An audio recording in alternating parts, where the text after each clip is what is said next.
Texas. Brooklyn. Texas. Brooklyn. And heaven. Before you learn your ABCs, you learn that good things happen in threes like Texas. Brooklyn. And heaven. They made the blues a legal crime. The devil has such a terrible time in Texas. Brooklyn. And heaven. Yippee-yi, yippee-yo for the Alamo, where the plains are a welcome mat. Yippee-yo, yippee-yi for the lucky guy who hangs his hat in a flatbush flat. You wanna meet an angel face? My angels live all over the place in Texas. Brooklyn and heaven.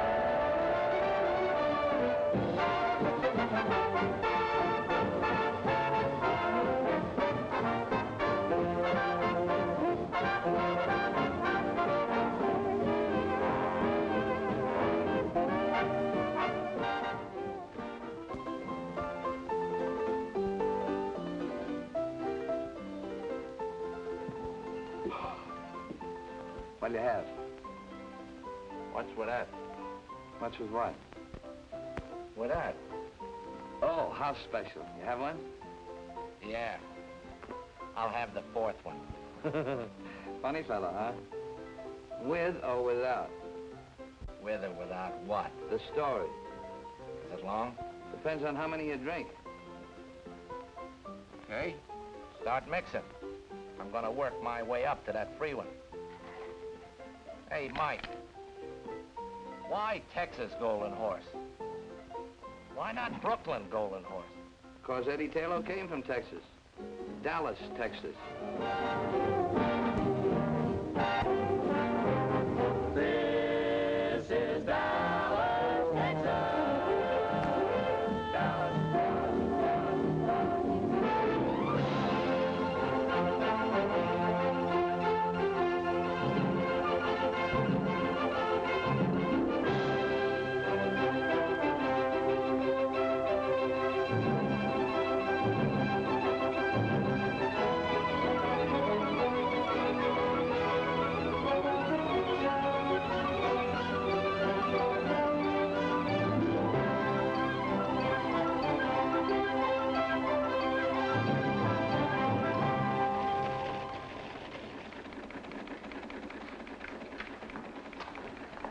Boy.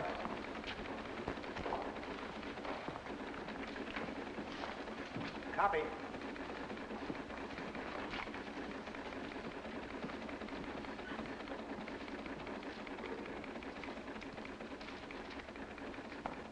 Say, copy. Got anything for me? Nope. You don't expect to get anything for that place. Not on the Dallas News, do you, Eddie? That's good. I'm kind of busy here anyhow. Who are you kidding? Copy. I'll see you.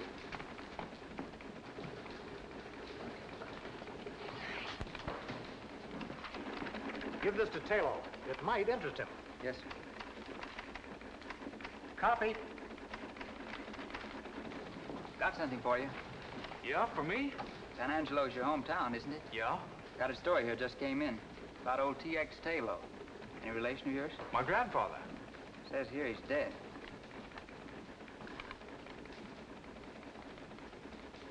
He was a very old man. Left an inheritance, huh? Yeah. His own private money belt and a couple of 1875 Colt revolvers. Well, he remembered me. I'd forgotten him. Seems he didn't believe in banks, so he left me $6,000 in cash in his money belt. Copy. I'll see you.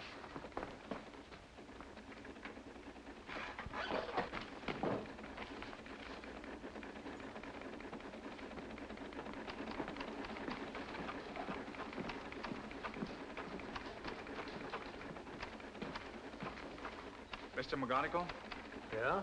this is my last day here. Quitting? Since the first day I came here 3 years ago, I've been waiting until I had enough money to do what I really want to do. Money? Your grandfather left you $6,000, not 60. That's enough. What are you going to do with this enormous fortune? Buy a ranch half the size of Texas? I'm going to New York to finish my play. Uh-huh. Well, when your smash hit flops on Broadway, the Fort Worth section will still be open. On the Dallas News? That's right. No, thanks. So long, McGonigal. So long. Well, good luck.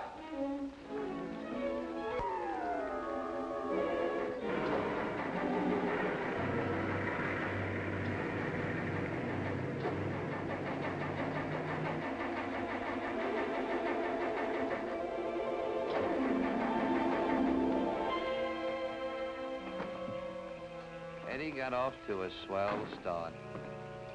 26 miles out of Dallas, he had car trouble. But if there had been no car trouble... Say, mister, would you give me a lift, please? I'm not very heavy. Where did you come from? I was asleep there beside the road, and then I heard you making all that noise. I guess it woke me. Go away. You're a very rude person. You're not a nice girl. Out on the highway this time of the night. There's nothing nice about you either, not a single iota. It so happens I'm running away from home. Some people do it in style, some have to do it my way. So for your information, I am a nice girl. And now if you'll excuse me, good night.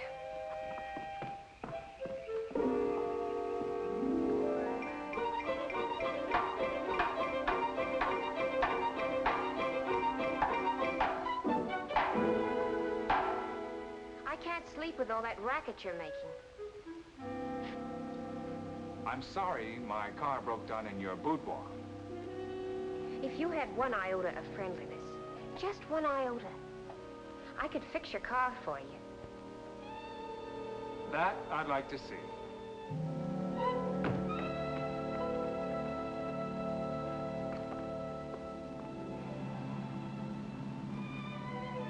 Thanks for fixing my car. You've already said that 4 times. I'm only trying to make conversation. Please don't exert yourself. I'm sure it must be very exhausting for you to try to be nice. I'm a fellow who's always been alone. Even when I work with others, I'm still alone. I'm not used to helping or being helped.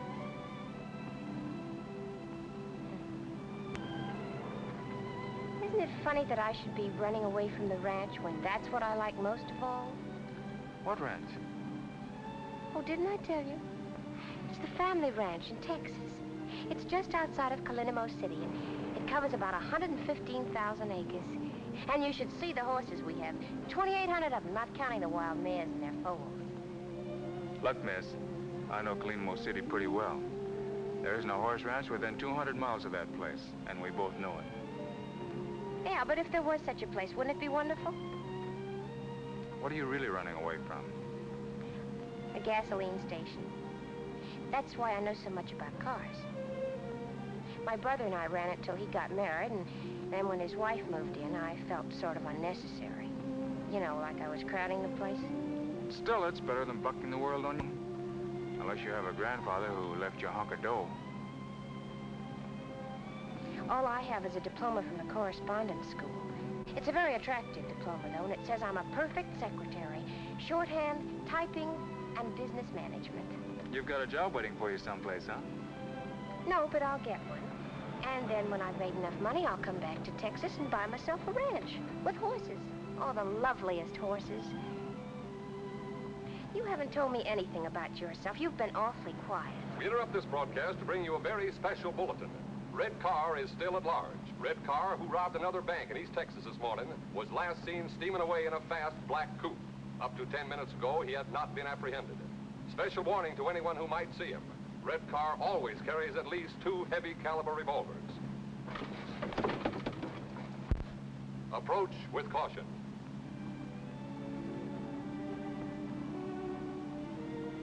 What kind of work do you do? Oh, I'm going to New York to write a play. You still haven't told me your name, or would you rather not? Taylor. Eddie Taylor. How do you spell the Taylor? T-A-Y-L-O-E. My name is Peruna Dunklin. I spell the Dunklin D-U-N-K... Watch out!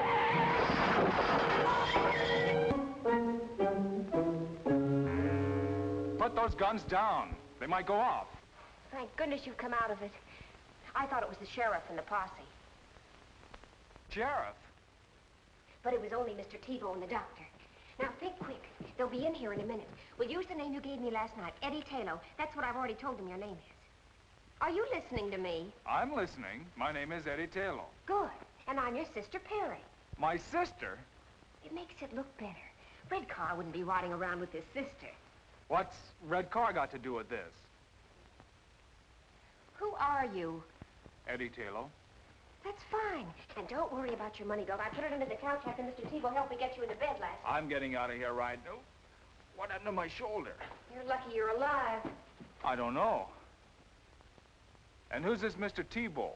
This is his house. He lives here alone. His wife ran away with the dentist, but he doesn't care, he says, because now he doesn't have to pay the bill. Anyway, he helped me get you here after the accident. You remember the accident, don't you? Remember it. I'm still in it. It's getting worse. And we're so fortunate that Mr. Tebow didn't recognize you. Let's get something straight. I'm not Red Car. Of course not. You're Eddie Taylor. We agreed on that, didn't we? It's not a matter of agreement. I am Eddie Taylor. And I'm your sister. I have no sister. You better have one if you know what's good for you. Hello, Doctor. Hello, Miss... Taylor. Perry Taylor. And, you're... I'm Red Car. You've heard about me, Doc, haven't you? Why, everybody around these parts knows about Red Car. What are you nodding your head for? Don't you believe I'm Red Car, don't you? Yeah. And now, perhaps it would be better if I talk to the patient alone.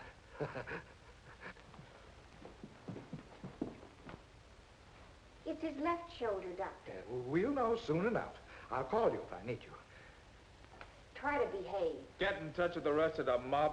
Tell them to lay low until the heat's off. Oh! You got a good buy in this car, Eddie. You did the buying.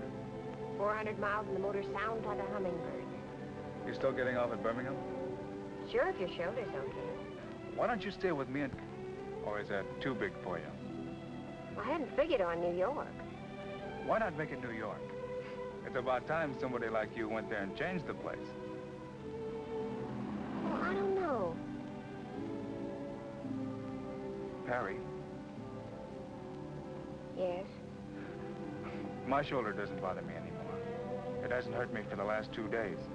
I didn't say anything because, well, what I mean is, you're a good driver. You mustn't fall in love with me. Who said anything It would about... spoil everything. What makes you think I give up? You must admit there's always the possibility that you might want for us to become sweethearts. You admit that possibility? True? Well, you must fight that possibility. It'll be a struggle. A love affair at this time would interfere with my plans. You see, Eddie, I've always lived in a world of, well, call it make-believe. But one thing is a reality. I have a great capacity for love. For people. For all kinds of people. Oh, I could fall in love, but that would be selfish of me. I feel I sort of owe it to those people to kind of ration out my affections. So that's why you must deny yourself the prospect of loving me. When the time comes that I feel I've done all I can do for others, when that time comes, then perhaps we can sit down and talk things over. Goody. I don't care whether you're laughing at me or not. That's the way I feel about everything, and this is the first time I've had an opportunity to do anything about it. So please, be strong, show character, and don't fall in love with me. Perry. Yes? Do me a favor. Good. Shut up.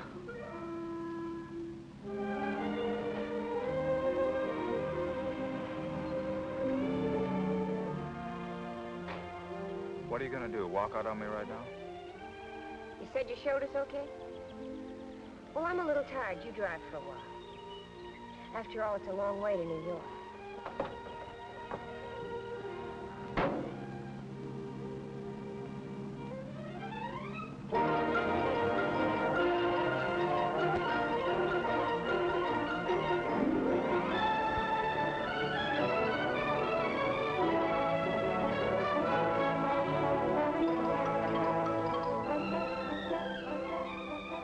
For 6 states, she talked his ears off.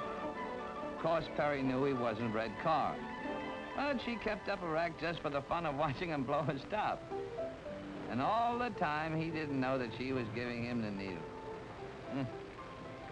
It's funny how some gals know just when to use reversed English.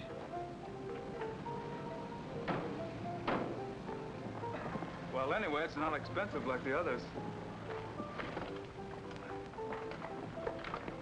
It'll make a good hideout. For the last time, I don't need a hideout.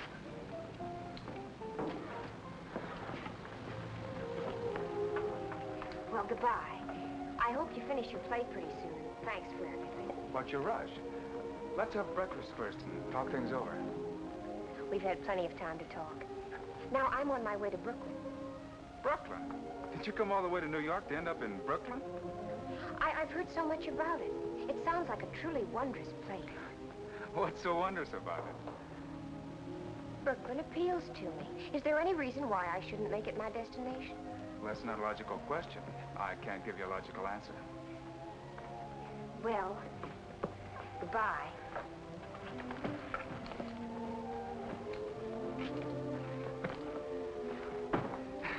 I hate to see you rush off like that. Eddie, you're being romantic. I give up. In plain and simple language, goodbye. Will you get in touch with me when you get settled? All right, Eddie.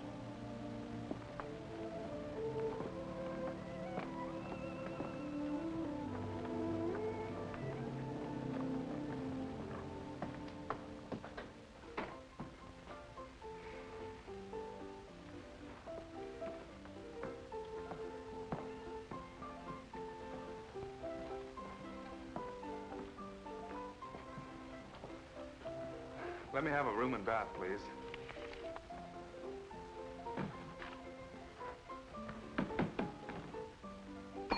Hey. 105.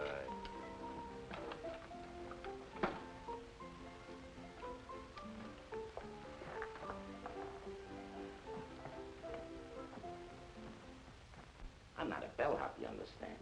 I'm a kind of a general all-around everything. A bellhop would starve to death in a flea bag like this. Present company excluded, the customers here are anti-tipping. That's why I gotta be illegal to make a living. Like I take small bets from the horse playing set. I got a regular clientele. You can become a member. Where's the phone? No phone. A hotel without a telephone? Downstairs near the bar, there is a public phone for the accommodation of the guests. That's very accommodating. Frankly, it's a plot against the customers, to make them drink. You see, every time you go down to answer the phone, you buy a drink. Well, what if I don't want to drink? Don't be a character. You get into the habit. That's why Mr. Simpson yanked all the phones out of the rooms. Let them do their phoning in the bar, he said. That'll make them drink. Understand the psychology? Well, I don't want to hurt your feelings, but I don't understand the psychology. Look, I'll explain it to you very simple. Say you're a guy, and you answer the phone, and it's your girl, and she says, Harry, take it like a man. From now on, Joe has took your place in my heart forevermore. What is Harry gonna do? There is a bar, all laid out for him. Congenial company, and a bartender will listen to anything. What is Harry gonna do? Right. And it doesn't make any difference whether it's his girlfriend, or it's the boss, or even if it's the bookie trying to collect a bet. Good news or bad news, he's bound to take a drink. Sometimes to forget, sometimes to remember. And then there's the nervous type. He's got to have a drink before he answers the phone. This type... Maybe you don't have to work, but I do. A writer. Do you mind? A regular character. If anybody calls you... Nobody's gonna call me. But if I get a call from Brooklyn, and it's a girl, nobody's gonna call me. But if anybody does, I'll come up and get you. You don't have to worry about tipping me. I make my money illegal, but legitimate. Only, I gotta figure you out first. Yes? Yes. We'll do everything we possibly can. Goodbye. And now, Miss Taylor, what kind of room would you like and what district? You know the YWCA may not be able to find it for you. I'd like to live in the loft of a stable. A stable? Did you say you wanted to live in a stable? Yes, please. If it isn't too much trouble. You're aware that there might be horses in that stable? Oh, yes, of course. I'd favor a stable with horses in it. But if you can't find one with a horse in it, I'd still favor a stable, even if it was empty. Oh, well, now that makes it much simpler. I hoped that I would be able to find such a place here. After all, this is Brooklyn, so naturally, Oh, yes, naturally. Naturally.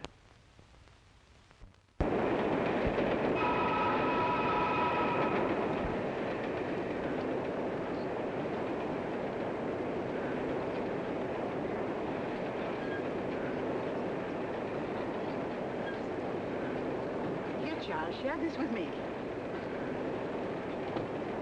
Thank you. Delighted, my dear, delighted.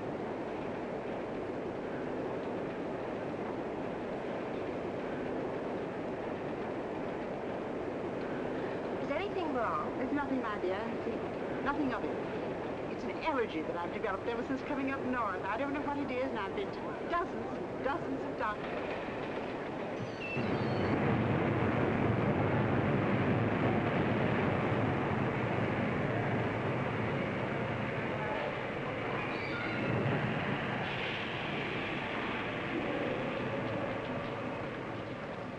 That wasn't a nice thing to do. My dear child, I am ashamed of myself. You'd never think I used to be able to empty a purse with a hand as light as a goose feather. You could have asked. I ask no one. And anyway, with my police record, I shouldn't even be seen on the streets. By the way, honey, before you call the coppers, would you treat me to a meal and a mere gesture? And I promised not to run away. I couldn't,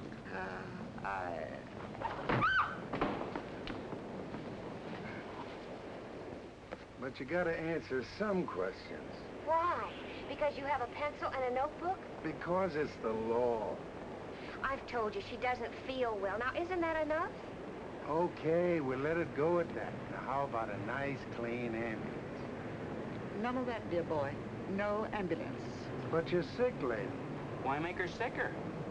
Ambulances, hospitals, a lot of questions. I know the whole routine.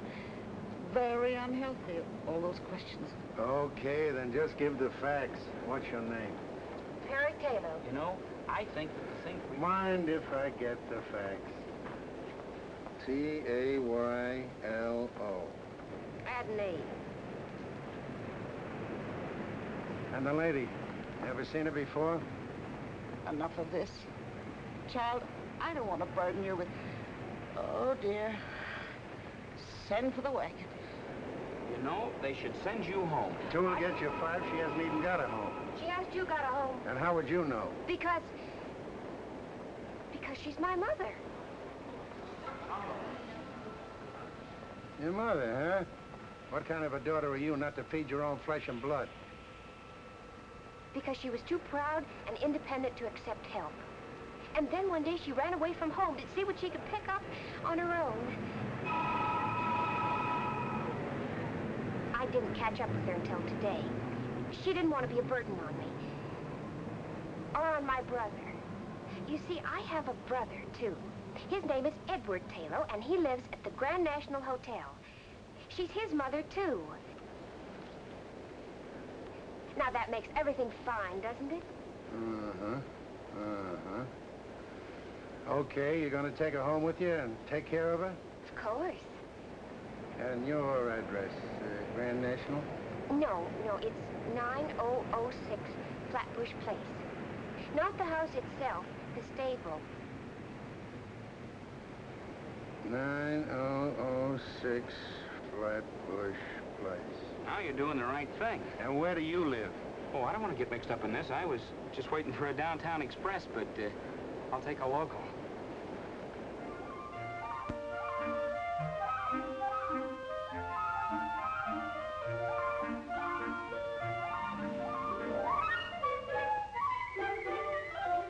Will one of you sweet girls please say something? My daughter and I have answered all of your questions. How much longer do we have to stand here? Maybe they don't want us to rent the stable longer. We do. You appear to be satisfactory. You don't drink, you don't smoke, and you're not given to entertaining gentlemen callers. Very satisfactory. Then we can have it?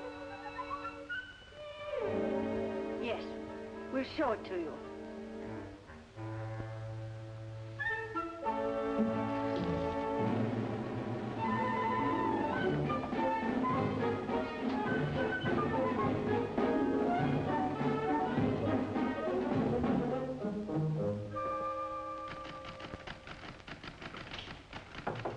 Come in.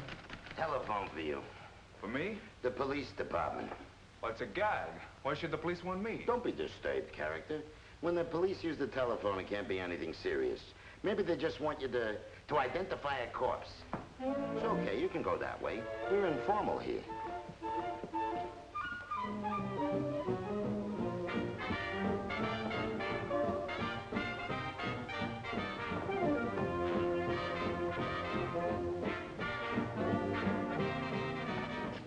Hello? Yes? Well, this is Eddie Tiller speaking. My mother? Well, if my sister Perry told you that, you can take her word for it. Yes, sir. I'll see to it that my mother is properly fed from now on.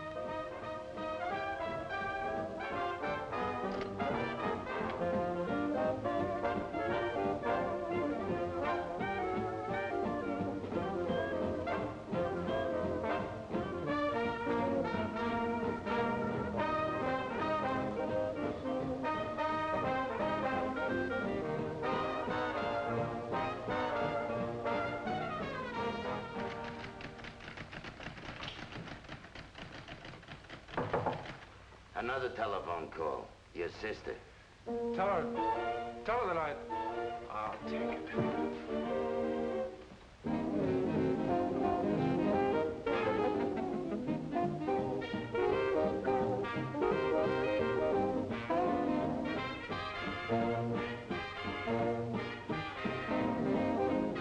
Hello.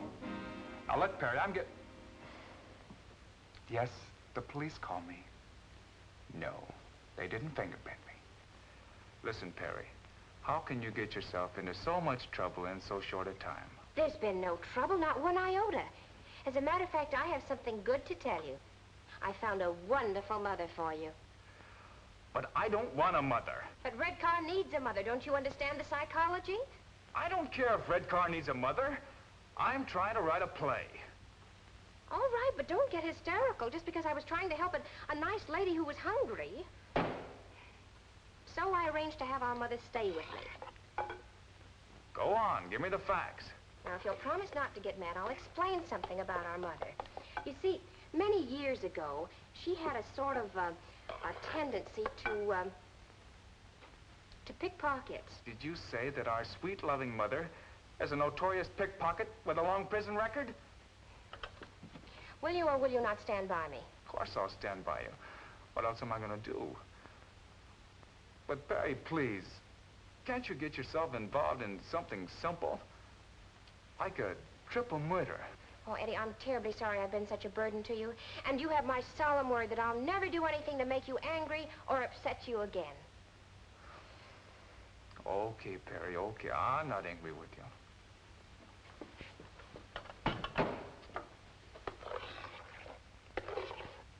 Hello? Hello, Perry? Perry? Hello? Hello?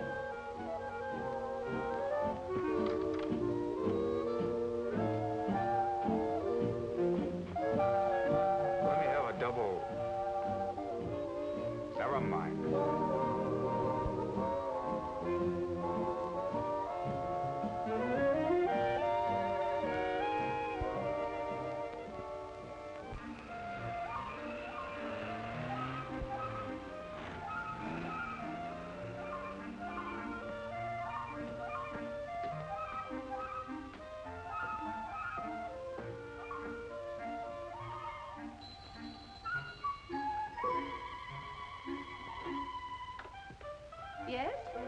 I'm Eddie Taylor. I'm expected, I believe.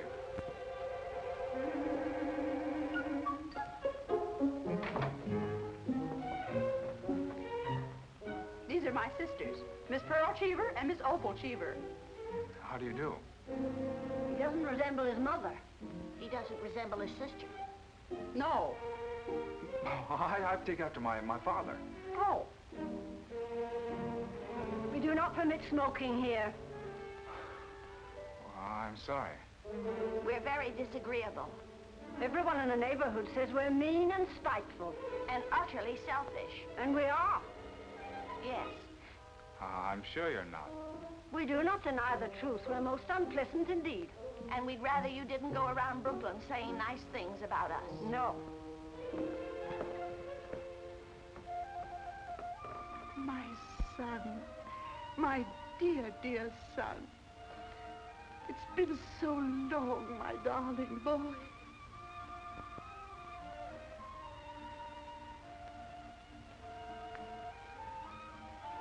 You may use the sitting room. Thank you, dear girls. Come along, my sweet. Remember, no smoking.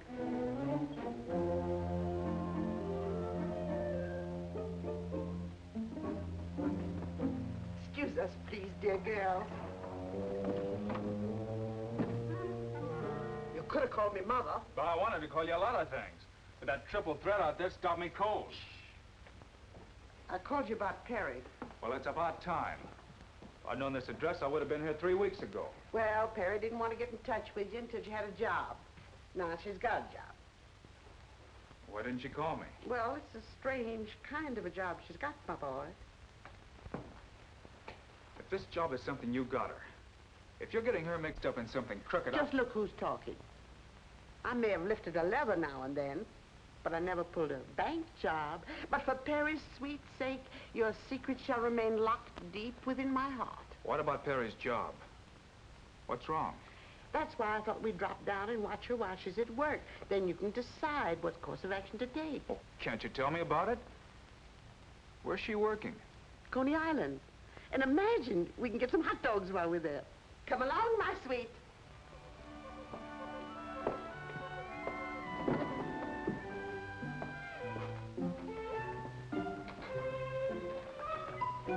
What time will you be back, Mrs. Taylor? Oh, in an hour or 2 or 3. And thanks for a most unpleasant time. You must come again, Mr. Taylor. Oh, I will. Anytime I want to get depressed.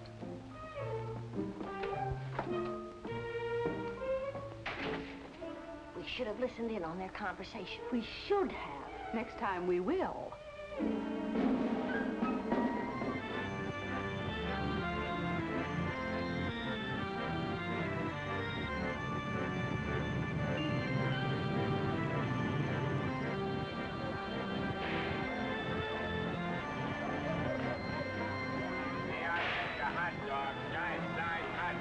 Coney Island special, 12 inches from head to toe. I'll have one.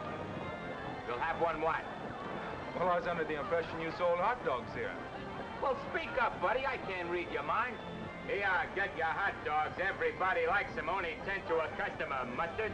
No. Take it or leave it, buddy. In this business, we got a short season.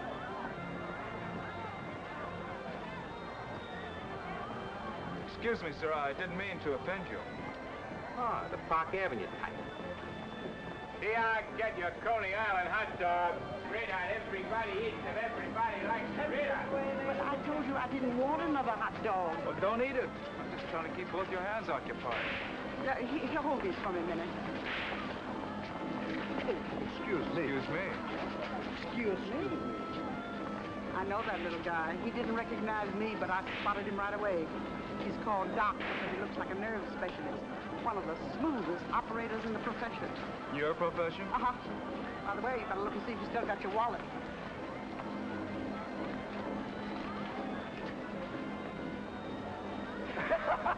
I knew he was lifting level the minute he bumped into you. And I suppose you lifted it from him to prove to me that you've reformed. No, child. I just want to see if my technique is better than the doc's. Maybe I didn't prepare it. I wish you wouldn't say I'd reform. Makes me feel so old and used to it. I give you the greatest entertainment value on the Midway. Ziggy's internationally famous water nymph. This is it. What's Perry doing in there? We're down here to find out. And I hope she can swim. Presenting the water nymph. There they are, everybody. Ain't they out of this world? And each one born and bred in Brooklyn. And this one, all the way from Texas. Miss Perry! Say, she's all right. Folks, these girls are not only gorgeous, they're daredevils, as you will soon see for yourselves behind these closed walls. And now, ladies and gentlemen, I'd like to have you meet the girls personally. Honey, tell the folks your name. Jean Dean. Linda Lombard. Merrill Nemeth. Mill Patrick. Joe Jordan. Jean Stratton. And you, honey. Hey, you. Hey, you. My name is Perry...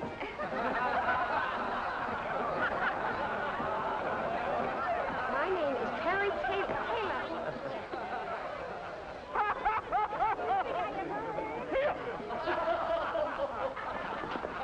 Keep your hands off of her.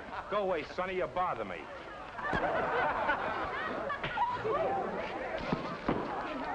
Right down this way, folks. Come on down, right down this way. The biggest show on the Midway. Come on down, folks. The biggest show on the Midway. The show is going on now. Right this way, folks. The biggest show on the Midway. See the fire eater, folks. Come on down, right down this way, folks. Come on down this way. See Bajango, the beautiful Siamese temple dancer. Tickets right this way, folks. Go right in. Right over this way, folks. Get your tickets.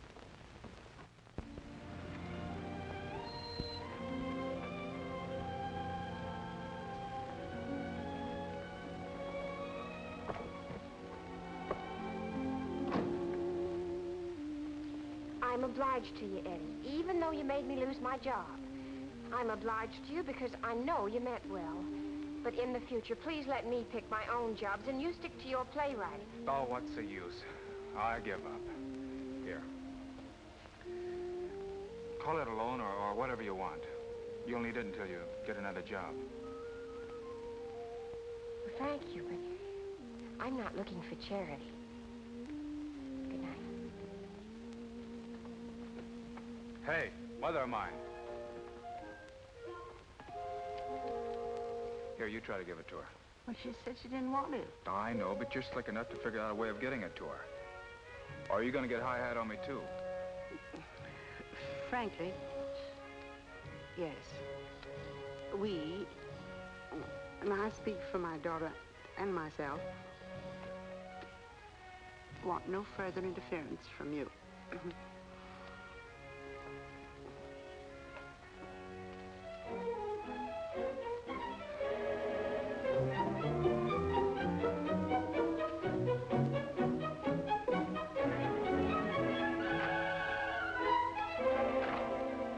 I told you, Mr. Arco never does musicals. Junior, how many times do I have to tell you to keep that phone off the hook when I'm trying to eat? Eating? Yeah, I was having a little snack in there, but I've got a very sensitive stomach, and I can't eat a thing with the phones So ringing. you mean to tell me that you've been eating all the time I've been waiting? Junior, Yeah? who is this man? He wrote a play. I returned it to him, but he insisted on a personal interview with you.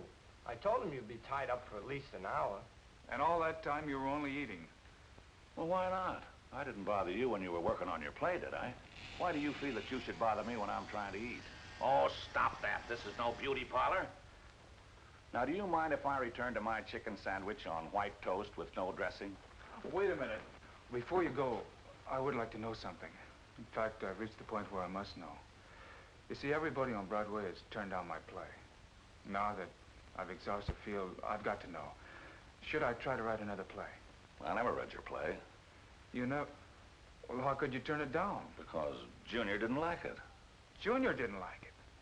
How could you let A thing like that passed judgment on my play. Now, wait a minute, son. Take it easy.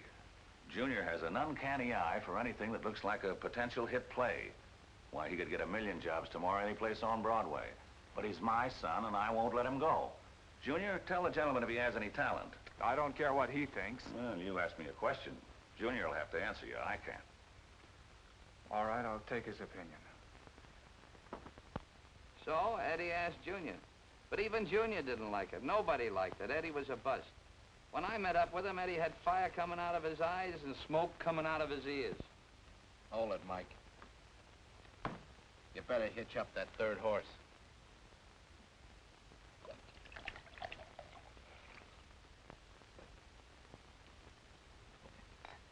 What's more?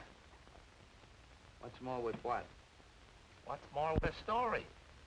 How many times does that horse have to kick me before I get the end? So far, pal, you've only been riding side saddle. Now we really go places, because here's where I met up with Eddie. You remember the bellhop? Well, Eddie tried to pass that bar once too often. It was the night that Joe was sick and had asked me to stand in for him. Bartender. Bart. Good evening. Sorry to keep you waiting. Was just getting ready to close up. Okay, what do you have? Poison. What kind of a chaser? Don't be a comedian. Give me a bourbon and water. Bourbon and water.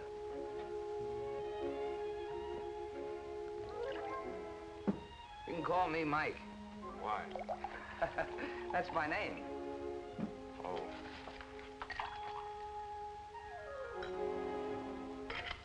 I want a bourbon. Yeah, I know. But I want you to try one of these. It's a little concoction of my own. Look, I ordered a straight bourbon. Yeah, I know. But just try one of these.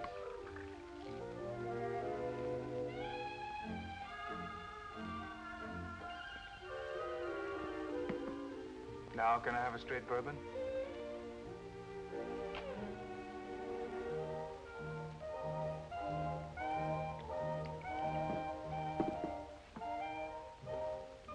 Good, huh? What do they call this drink? Golden Horse. Okay, Mike. Let me have another Golden Horse.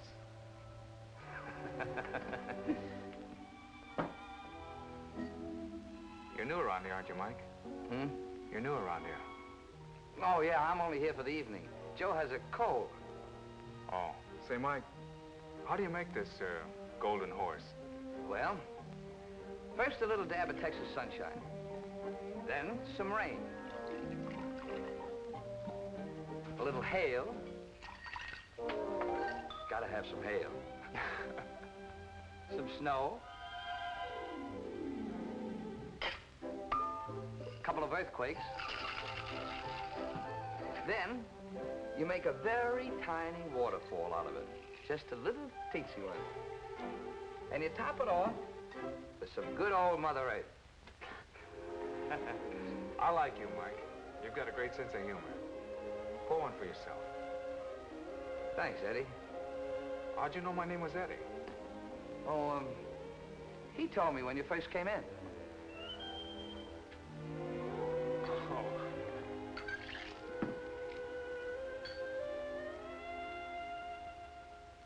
Eddie really tied one on that night. 6 hours and 12 bars later, I got the whole story. How he cost Perry a job and how he was the world's worst playwright. Along with it, I got the idea that there might be something I could do for these kids.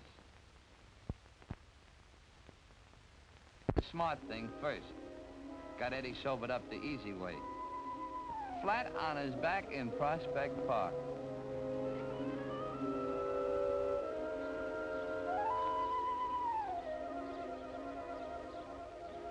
Mike.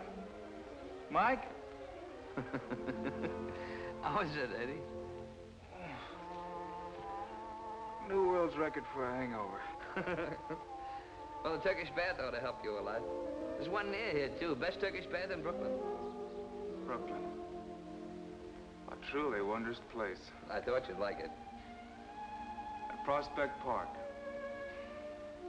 Oh. could lie here for hours. It's like Texas, without the sagebrush. You know what I need? A long ride on a horse. That'd fix me up. Well, let's try the Turkish bath first. And while we're there, you can get your clothes clean. Then, if you want, you can rent a horse. I'll go along with you on that Turkish bath deal. The horse is off. It's gonna be pouring here in a few minutes. I wouldn't take a mule out in such weather. Say, I know where we can rent a horse and the rain won't even touch us. And you can have any kind of a gait you want, fast or slow, or one that'll rock you like a baby in a cradle. And you can have your Texas sagebrush, too. Where is this heavenly spot? Right here in Brooklyn. This Brooklyn is truly a wondrous place.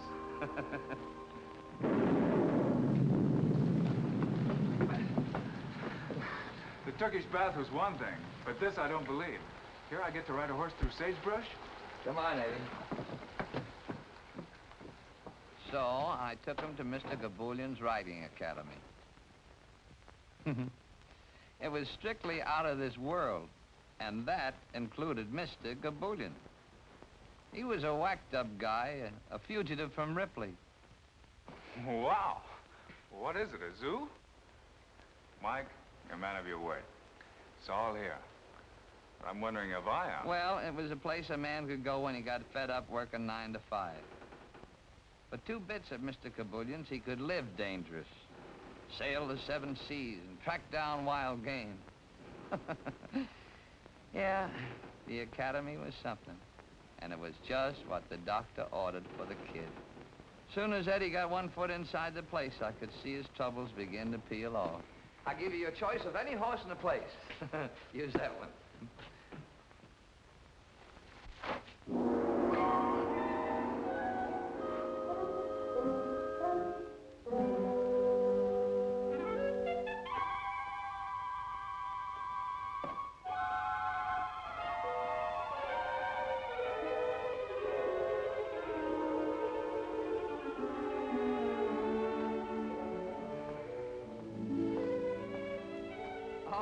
Mr. Gaboulian. Sorry to disturb you. Meet my friend Eddie. Eddie and I want to ride your horses. Excuse, please, gentlemen. The rain was so heavy, so I think nobody comes. So I have me sleep in the house on the elephant. Excuse, gentlemen, please. Please. What's he doing up there? Huh?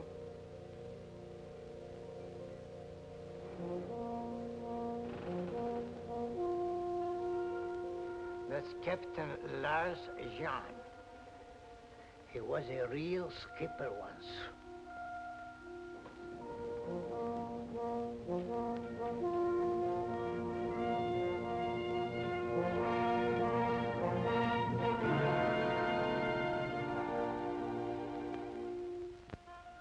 That boat teaches you not to become seasick, huh? I guess so.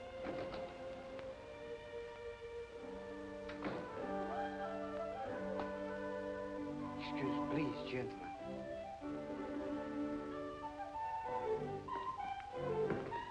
Boy, I've seen some gems in my life. This is really a beaut. Good afternoon, Mr. McWhirter. Good day to you. It's a miserable day out. Oh, sure. It's good that you are here.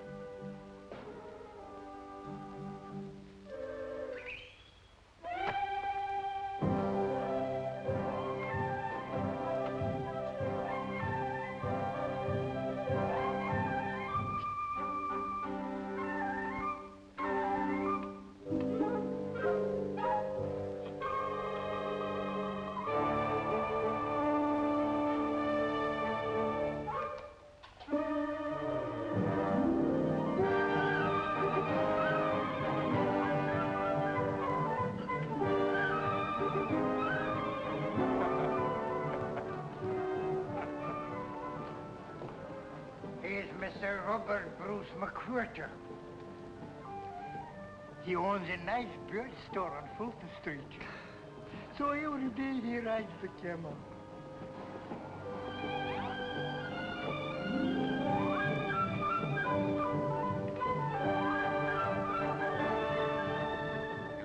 having a lot of fun.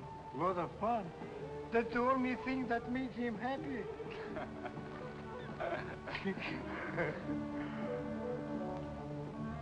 Now, this is to start. When you like it fast, move forward. Boy, Perry would really love this. She'd go crazy for this machinery. Hey, Mike, look at me. I'm right across West Texas. Come on. Oh, go ahead. Oh, you're good.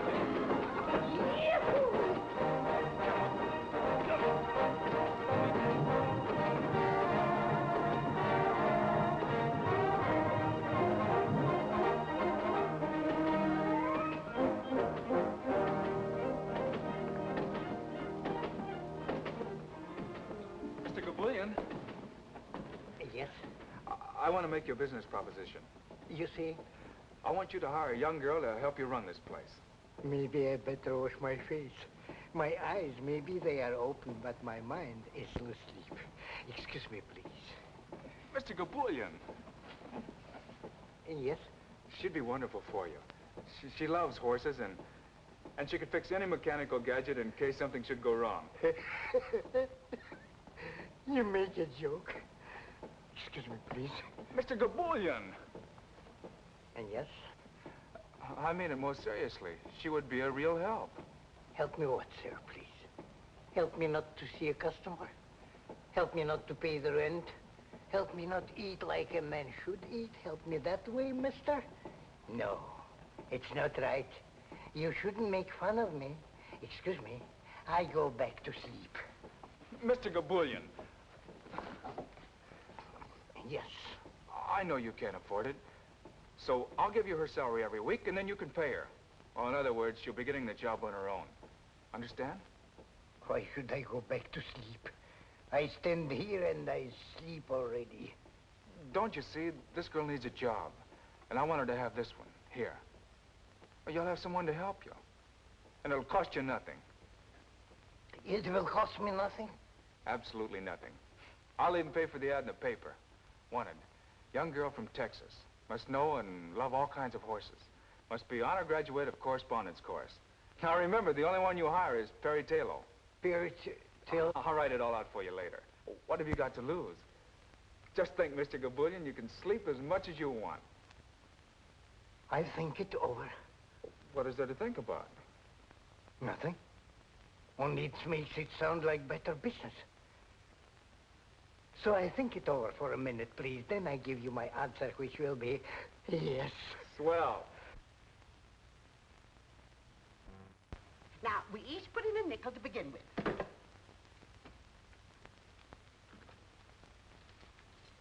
That's my girls. Now, let me see your hands. Now, you remember you all promised Perry you'd learn to play games. You know how anxious she is to liven up the place. And how are you going to play poker if you don't let me teach you? That's my girl. Well, you have a very bad poker hand, dear. 2, 4, 7, 10, jack, just nothing at all.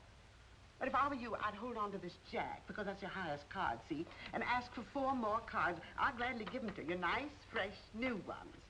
Now, no, you hold on to that, dear. Now, Ruby, let me see what you have. Why, that's wonderful. You've got a pair of 4s. Now, if I get a pair of 2s or 3s, you'll beat me, you see. You see how simple it is to play poker? Now, dear, let's see what you have.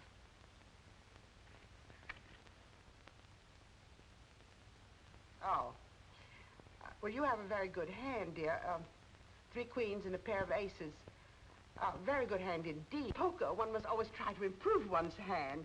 So, I'll draw away these 2 aces. And try to buy another queen, because 4 queens, you see, would give you a perfectly lovely hand. Now, we'll each put in another nickel in order to buy fresh cards. Come along. Oh, how I wish Perry were here to see you at play. Now, 3 for you. 1, 2, 3. And 2 for you. 1, 2. And 4 for you. 1, 2, 3, 4. Now, I'm not taking anything. That's what's called standing pat. Now, We'll all show our hands in order to see who's won. Well, now, come, girls. If we don't show our hands, how are we going to know who's the lucky girl? And the lucky one wins all the money in the center of the table. Now, I have a straight. 5, 6, 7, 8, 9. Now, you remember what I told you about a straight? I'm going to be awfully hard to beat. Awfully hard. But that's the game of poker for you. That's what makes it so terribly exciting. Now, let's see, dearest, what you have. Come along. Oh, you poor, unlucky thing. I haven't got anything. Not even a pair. Now, let's see what you have, dear. Well, you still have only a pair of 4s. That doesn't beat a straight. Now, dearest, let's see what you have.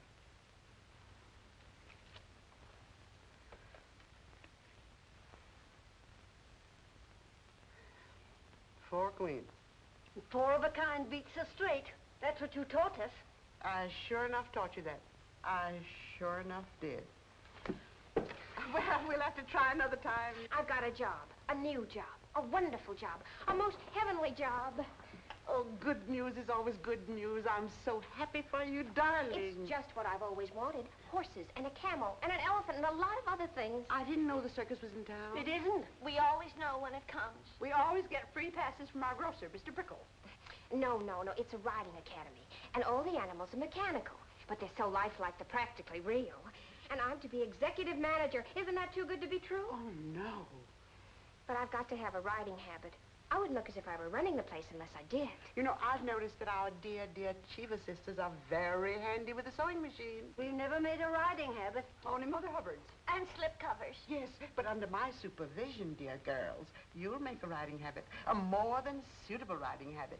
But first, let's return all the losings to the losers. You were the only loser. Well, I guess I'll have to teach you how to play gin rummy. There were about 50 other girls for the job, but I got it.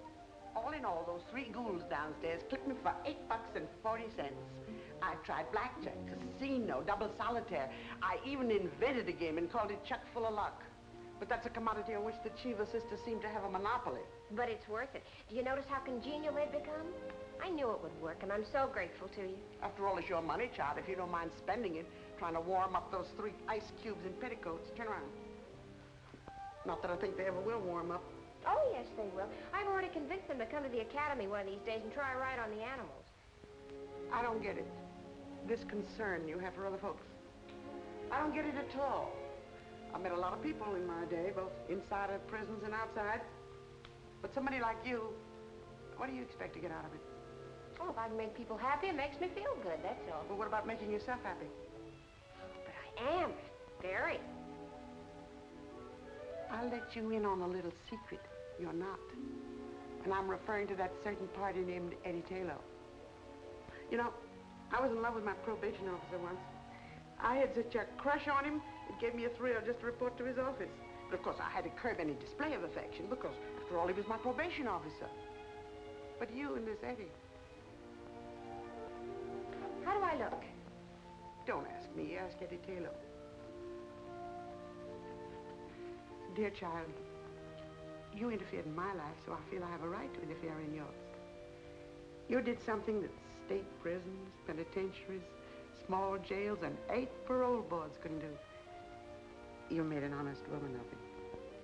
Of course, there's enough larceny left in me to keep me attractive. But I want to do something for you. May I, sweet? I know what you're going to say. Well, then why don't you do it? I can't.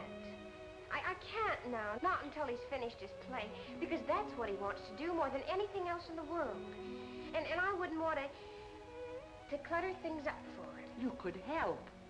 That's what a woman's for, to make a man think he's successful.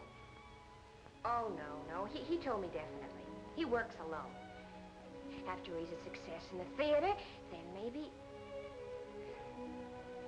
Well, maybe then. Well, I tried to help. But you have. If I were certain, if I were really certain that Eddie wanted me, you know what I mean. you can do is to call up that idiot and tell him you're working and where. I'll do it. I'll do it right now. Do you think he'll like me in this outfit? Well, I don't know about him, but a normal male, well, a normal male would be very normal about it. Eddie.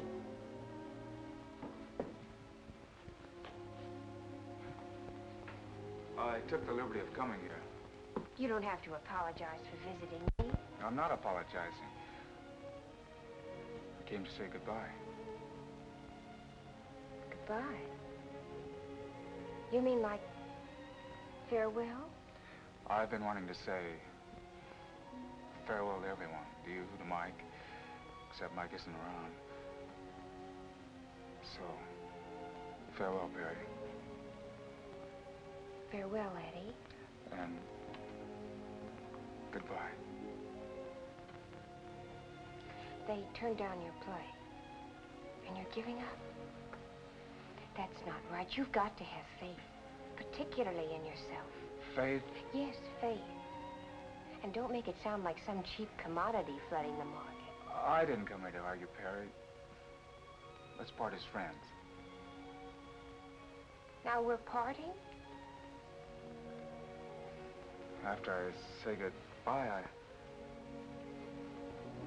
guess the next step is for us to part. How do you go about it? Well, I wasn't planning on shaking your hand, if that's what you mean. Of course not. Or waving so long or slapping you on the back. No. That would be in bad taste.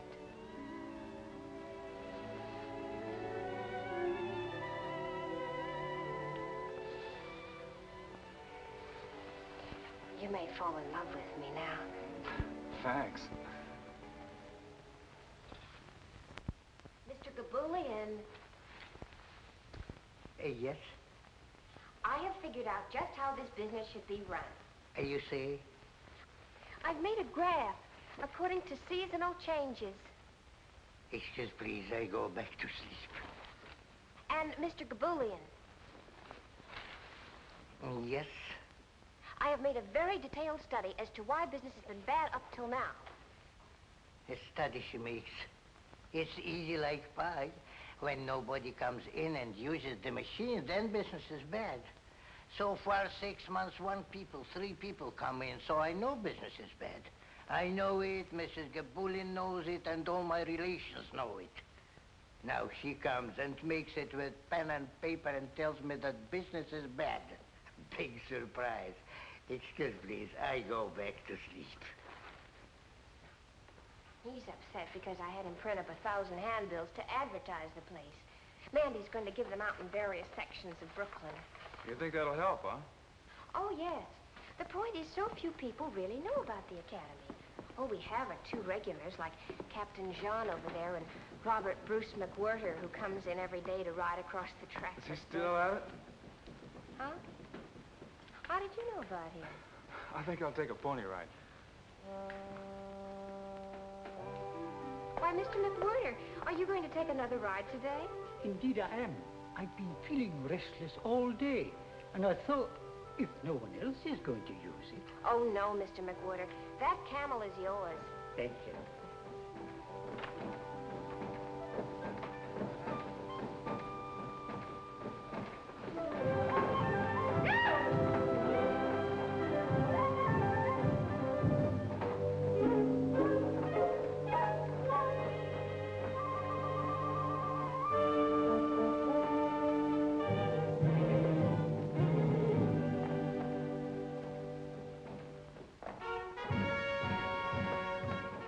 I just brought you 3 more customers.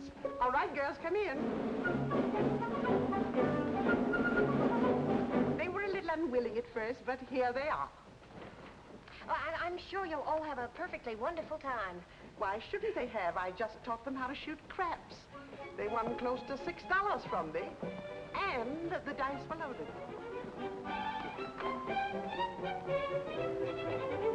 May I offer you the finest horses in the stable? Oh, two girls take this horse. Can I help you, Mandy? Thank you, Adam. We didn't help her. It's cheaper. Come on over. Stir up. Up you go. There we are. Fun. How did I get Mia? Let's go.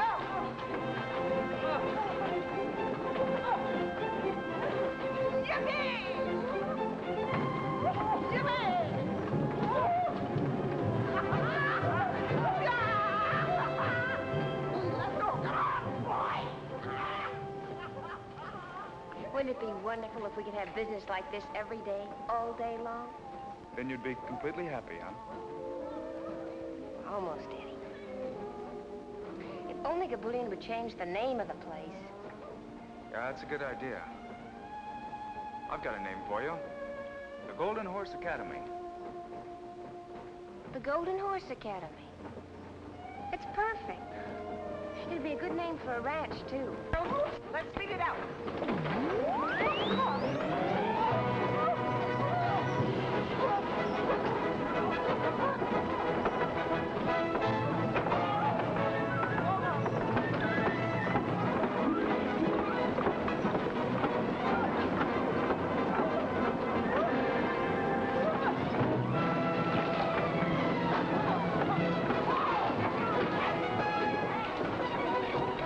What can that be?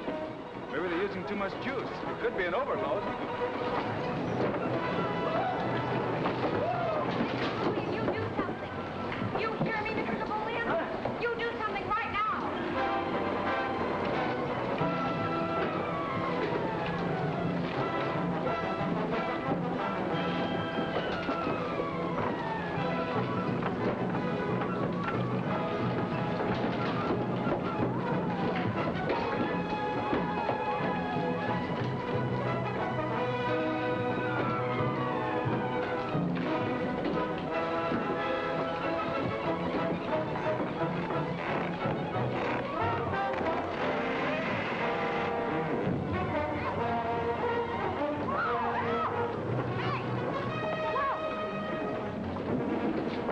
Where's the main switch?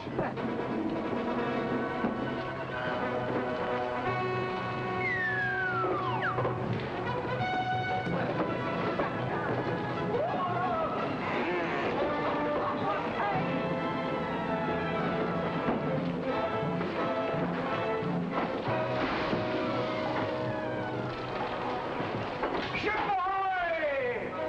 The main switch. Tell me where it is. The switch. The master!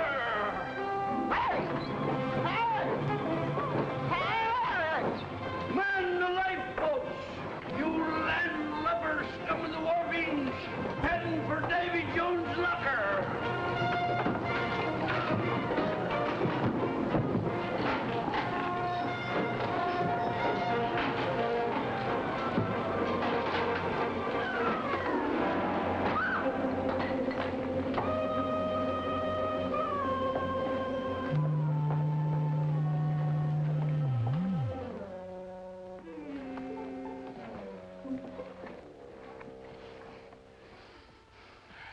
What happened, please? What a ride. Too much business. Just too much business. Yes.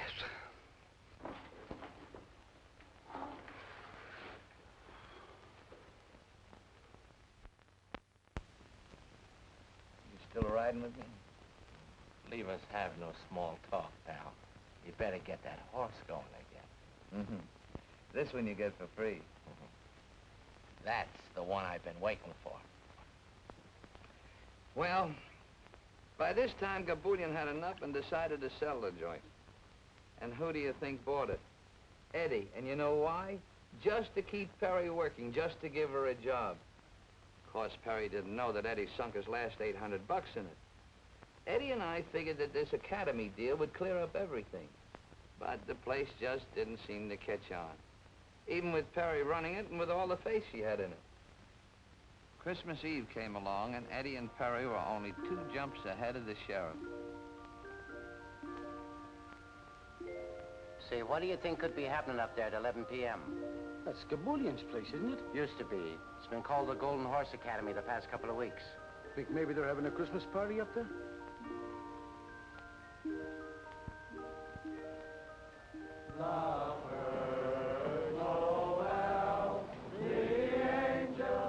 We had a big party. Well, it was supposed to be big. But we wound up just trying to be gay. Robert Bruce McWhirter showed up, along with a whole gang of Santa Clauses, all members of the Big Brothers of St. Nicholas, South Brooklyn branch. The old boys rode the stuffing out of the menagerie, but the cash register never rang once.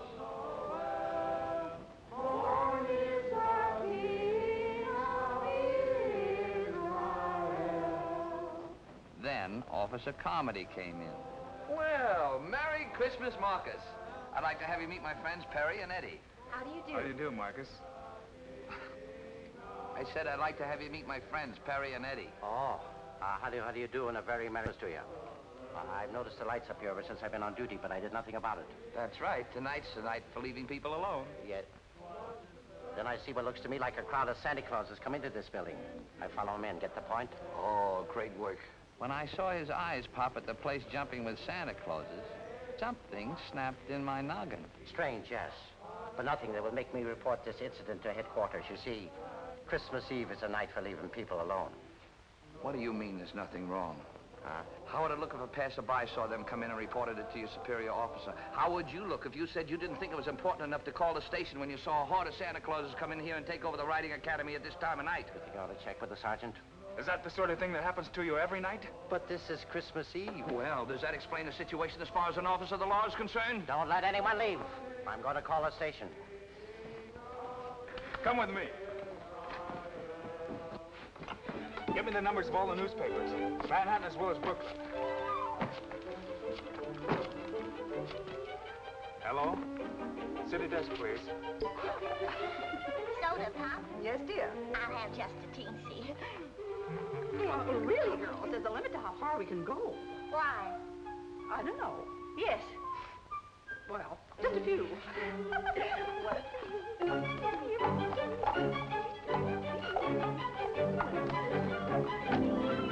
Sure you're not drunk, Comedy?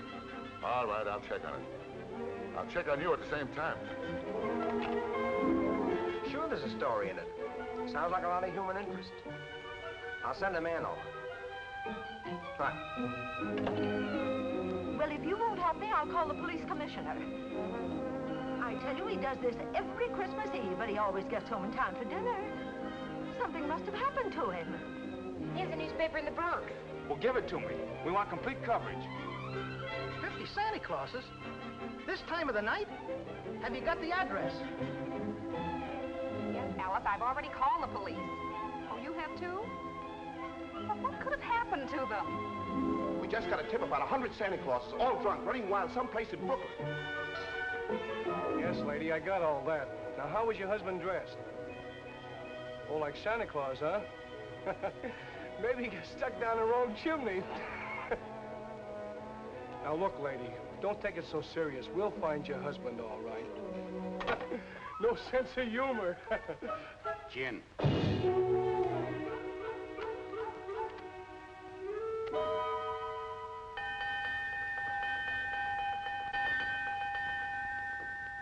Now, listen to me. Listen to me, all of you. Your wives and your children, your friends and your neighbors, burning up the telephone wires, asking if any of you is behind bars at the police station, or lying all torn to pieces on a hospital bed, or stretched stone dead on a cold slab in the morgue. Well, are you? No, I got a list of names to check on. You lads are going home right away. Big smile now. Oh, come on, bigger than that. There we are.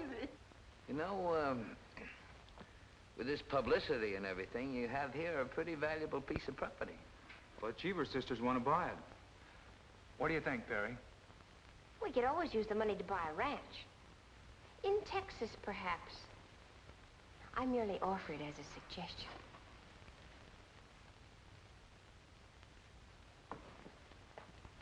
We'll raise herds of golden horses, Eddie. Real golden horses. Maybe 50 of them to begin with. And a lot of little golden coats. 100 golden horses, Perry, to begin with. And after that, well, maybe many more.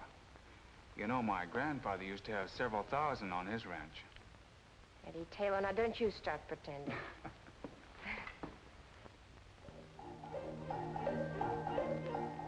And so Eddie and Perry got their ranch, which is what they both wanted all the time. Now in Texas, babies come on golden horses. None of that stalk business in Texas, no sir. And that whole ranch was loaded with golden horses. You expect me to believe all that? How'd you like the drink? Fine. Didn't even feel them. So long, Mike.